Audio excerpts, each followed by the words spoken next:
Monsieur le Président, chers collègues, la COP28, présidée par le principal dirigeant d'une compagnie pétrolière des Émirats arabes unis, est quasiment achevée.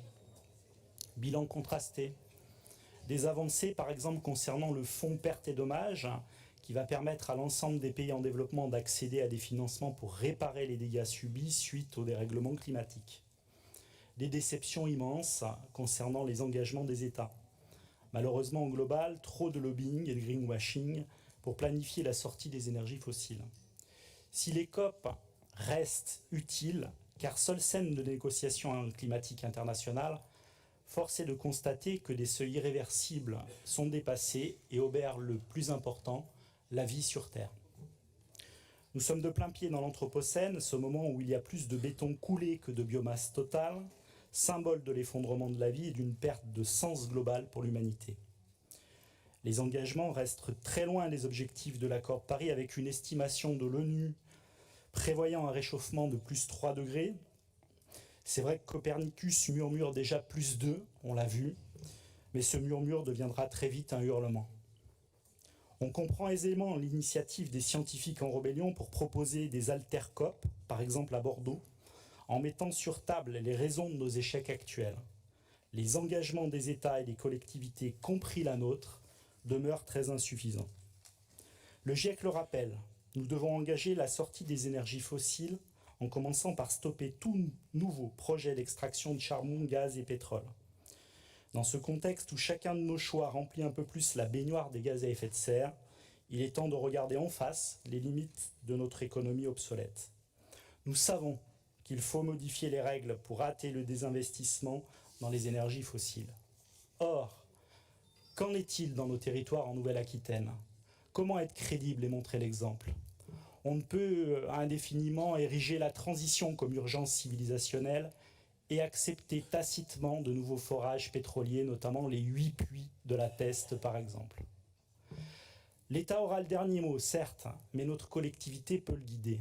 Nous vous invitons, chers collègues, à adopter notre motion visant la sortie de l'extractivisme pétrolier en Nouvelle-Aquitaine afin de retrouver la boussole de la cohérence. La COP28, c'est aussi ici, dans nos territoires et dans nos assemblées régionales. Mettre fin à la dissonance cognitive, c'est possible et c'est maintenant. Anthropocène stratigraphique du en même temps, quand des puits de pétrole pourraient s'ouvrir en forêt girondine brutalisée par les incendies, que des puits de gaz de houille sont autorisés en Moselle, que les banques françaises figurent parmi les plus grands financeurs des fossiles, et que n'émerge pas la nécessaire solidarité avec les lanceurs d'alerte, que fait notre gouvernement? Il montre son incapacité coupable à prendre des décisions courageuses et vertueuses. L'État a été condamné plusieurs fois pour une inaction climatique privilégiant son calendrier cynique autour d'une loi sur l'immigration qui fragmente un peu plus notre société. Face à ces périls, l'extrême droite préfère adopter une attitude négationniste, xénophobe et climato-cynique. Nouvelle maxime de l'extrême droite, défendre les millionnaires, les écocidaires, les milices paramilitaires plutôt que les classes populaires.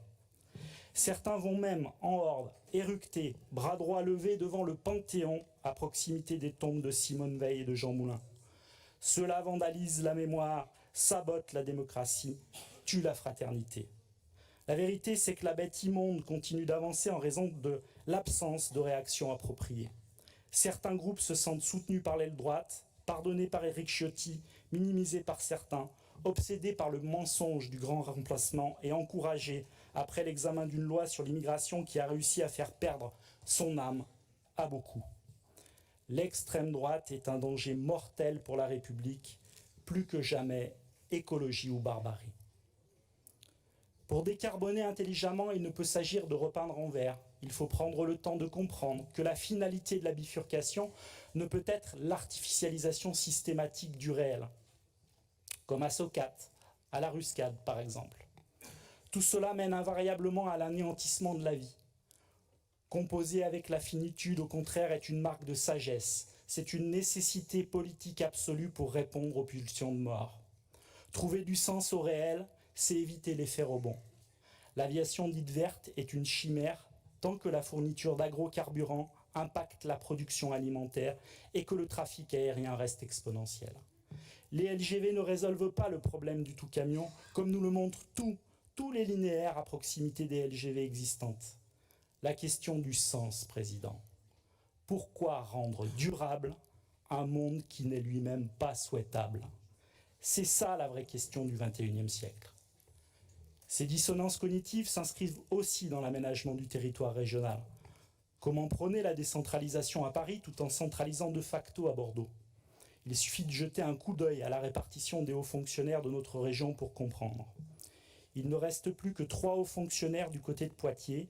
Ils étaient 11 en 2016. 5 à Limoges. Ils étaient 9 en 2016. Contre 37 du côté de Bordeaux. Ils étaient 29 en 2016. La métropolisation excessive et son corollaire, Bordeaux et le désert néo-aquitain, est accentuée, nous le savons, par ce type de choix. Plus globalement, un investissement insuffisant dans les infrastructures, notamment dédiées au train du quotidien, est un signe d'abandon pour beaucoup, comme en témoignent tant de courriels de nos concitoyens reçus ce week-end. Et lorsque le Césaire lui-même souhaite, je cite, que le CPER soit le début de 100 ans d'investissement ferroviaire massif, cela ne peut être compatible avec l'effet tunnel et autres hyperloop entourloop qui ne sont qu'aspirateurs à argent public et ruines de nos territoires de vie. Nous aurions souhaité voir ménager nos territoires. Malheureusement, votre budget primitif 2024 ne le permettra pas ou peu. Décalage, voire fossé entre l'affichage écologique, matiné de graves insuffisances sur le plan social dans cet exercice budgétaire. Boussole démagnétisée, disait-on à la dernière plénière. Nous y sommes. Crédit de paiement en faveur de la vie associative, baisse globale de 9,1%. Politique jeunesse en berne, dotation lycée qui enregistre une baisse de 48 millions d'euros, baisse de crédit pour la culture et le sport. Baisse aussi de la ligne environnement biodiversité PNR. Tout cela interpelle quant à vos affichages. L'environnement et le climat ne pèsent vraiment pas lourd dans ce budget. En fait, lorsqu'on sort les mobilités, l'environnement et le climat, c'est environ 2% de votre budget. Nous restons néanmoins force de proposition via 7 amendements indispensables pour changer d'ambition.